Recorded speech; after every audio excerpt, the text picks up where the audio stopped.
to another episode of Billy Watson TV.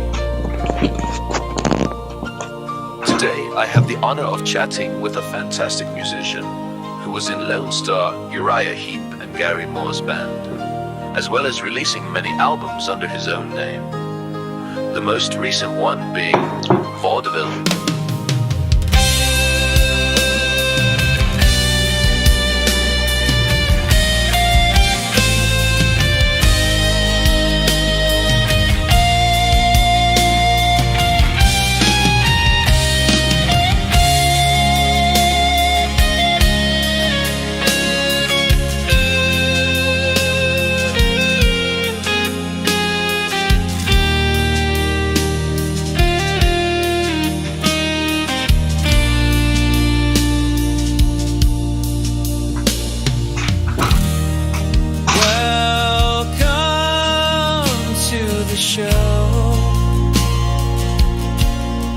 John Sloman.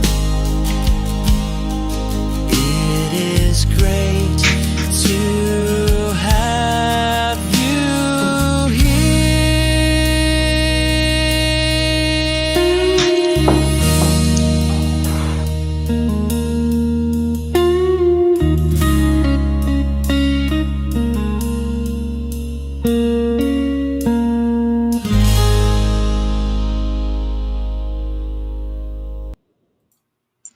Well, hello folks, and welcome to another episode of Billy Watson TV. As you heard in the intro there, it gives me great pleasure to have a musician on today, and someone who's quite well known for those of fans of progressive rock, and basically all from the late 70s up until now he's still doing it. So he's in bands like Uriah Heep and Lone Star, Gary Moore's band, and he releases his own solo album. So welcome to the show, John Sloman. Thanks, Billy. Great to be here.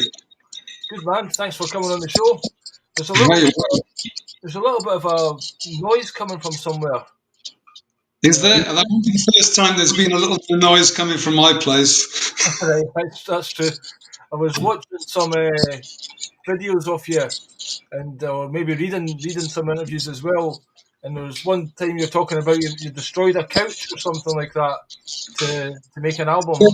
Drums. That was well. I've done a load of albums here in my living room. Yeah, and it's weird, because as musicians, people in bands, you start out in your bedroom or your living room, and you end up in your bedroom and your living room. Really, that seems to be the way it goes. But yeah, I did an album about 12 years ago. A guy with a very small label that I knew actually back in school days. And he convinced me that I should do a full-blown rock album in my living room. I was mad enough to do it. And so I got a full drum kit in here. But at the time, I had two couches. And there was no room for the drum kit. Simple as that. So one of them had to go. And it was, as I think I wrote in that little piece that accompanied the album at the time, that I was like, Richard Dreyfuss in Close Encounters when you see him building that model of Devil's Tower in his living room. I was pulling all the stuff out of my living room, walking around the back of the house with bits of my couch. And the neighbors are used to the noise. They're always, one of the neighbors at the time from across the road was going to get a petition to have me evicted, And I said, did you say petition or partition? I could do with a partition. But I realized that I was still crazy enough to do such things, and I'm still doing it now. I still, but I've got an electronic drum kit now, so it's a little bit more neighbor friendly. Yeah, so you can plug the headphones into that one and still get the recording. Yeah, I can still play and still, get a decent drum track down. Yeah, because I was reading then, you were 16, 17 and you were known as a singer. And then I think you went to a recording studio or something, maybe with Lone Star, and you realised that you should learn some instruments as well. Well, yeah.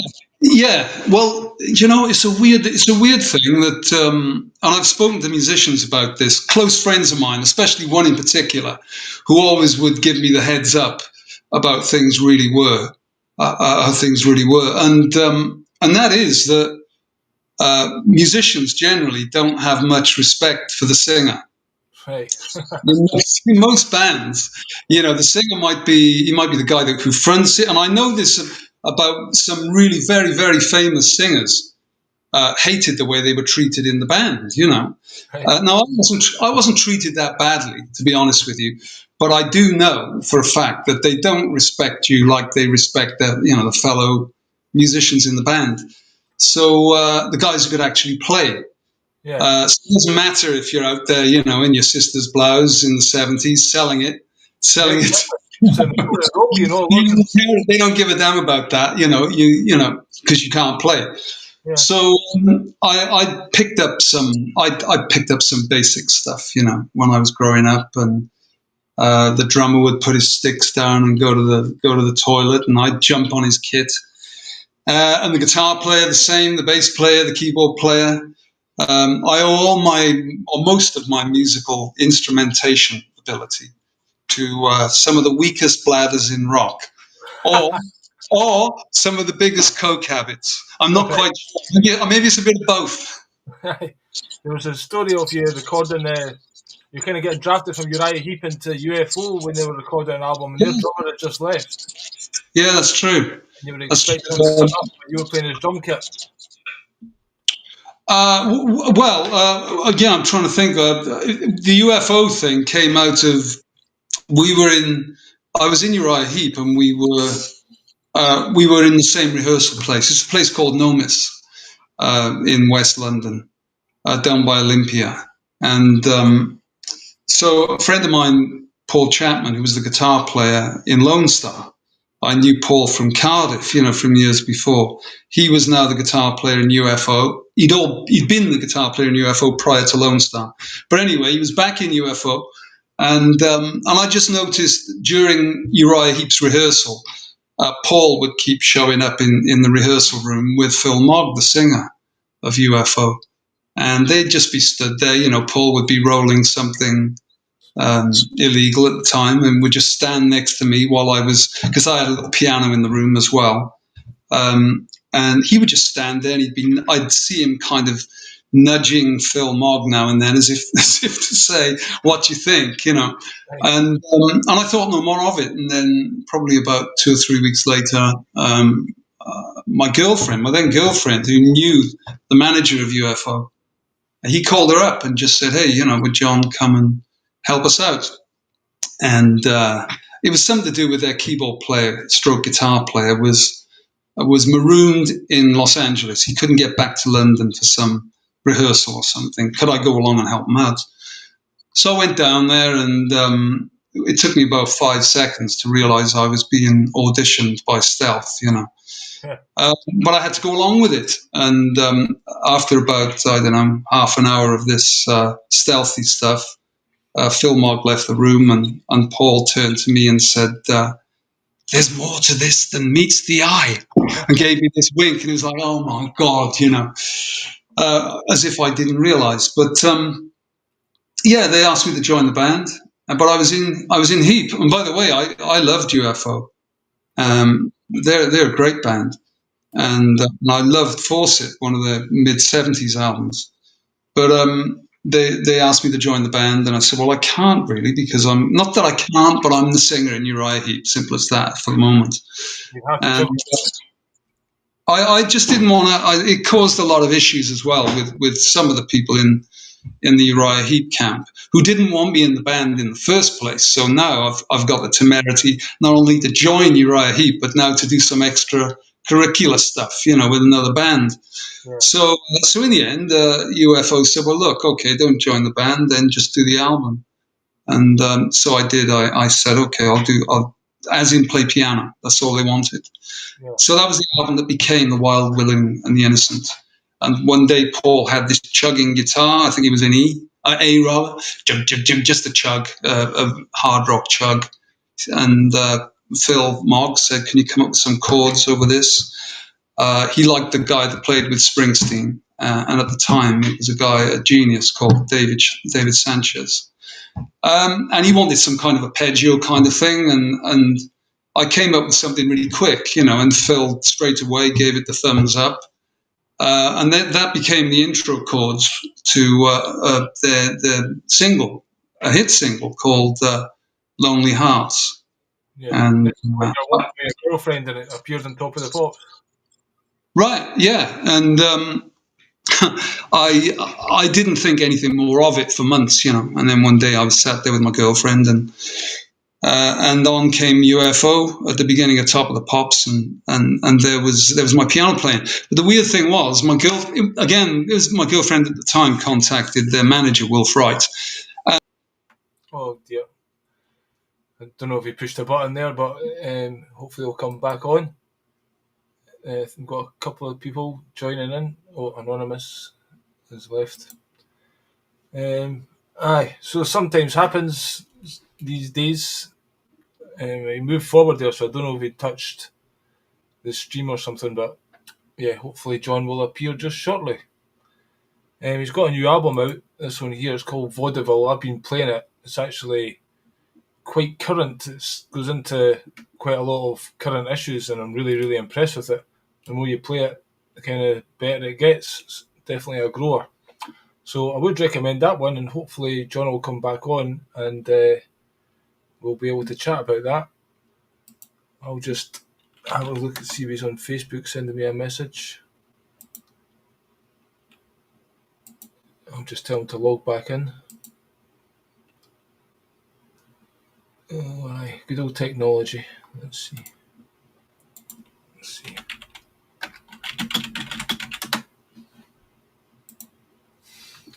I hope he doesn't think I kicked him out.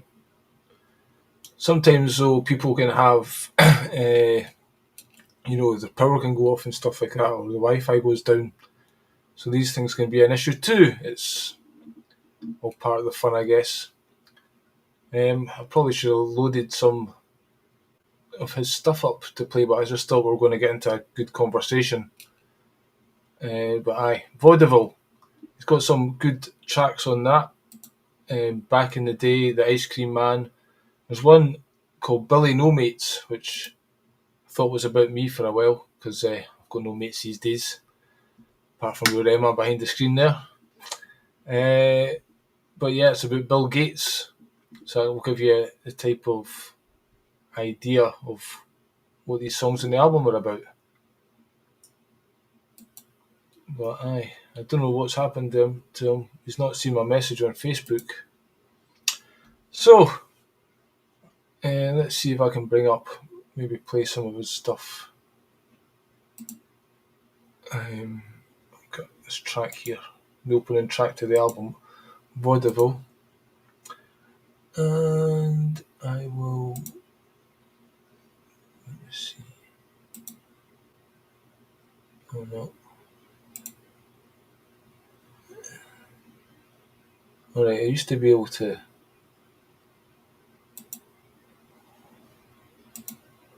try that, I guess. Let's see. We're waiting for John to come back. Take this down, bring that up, and I'll hit play here.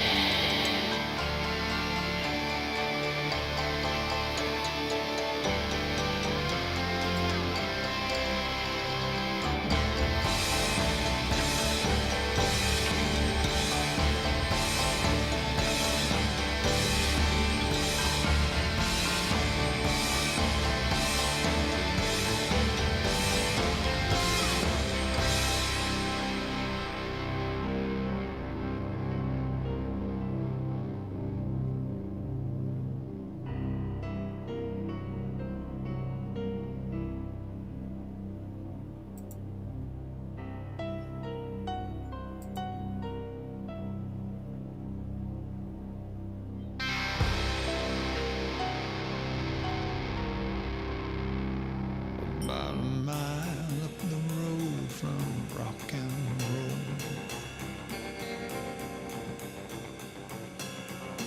Now from jazz and swing. Before you hit the down, blues and soul.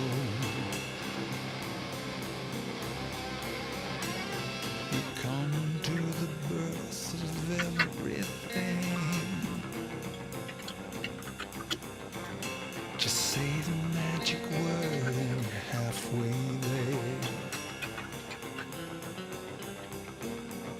Just say the magic word and you're halfway there.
magic word and you're halfway there.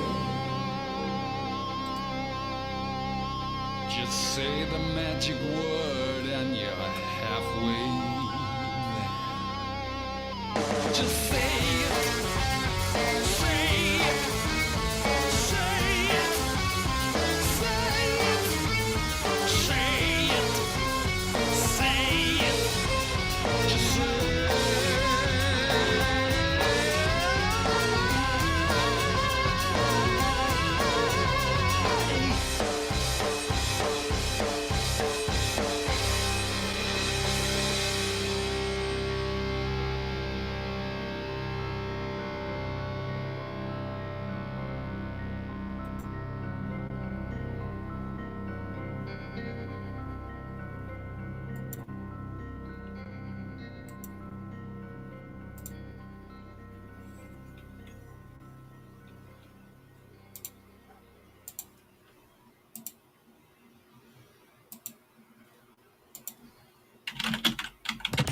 We both stop our very well earning jobs and we put all our money in this plant.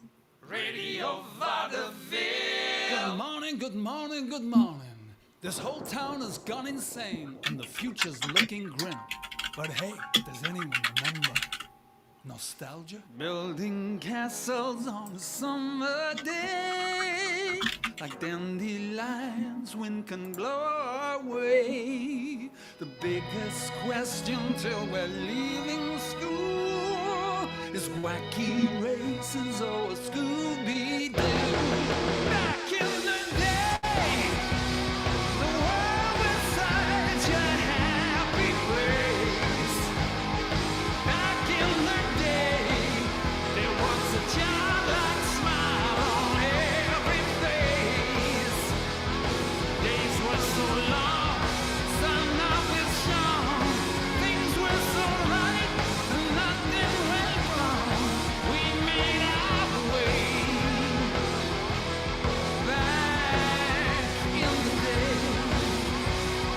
Back in the day. We had the best of everything. And if I might say, the music made us dance and sing. We were so young, so far to run. Life was such fun, we just begun. Time held no sway. Back in the day. Back in the day, we lived a good life. No one went hungry. We feasted like kings. Back in the day, life was just so good. The world lived in peace. Hello, folks. Apparently, John's joined in here. I'm just going to refresh my screen to see if he comes back. So let's see what happens. Bear with me.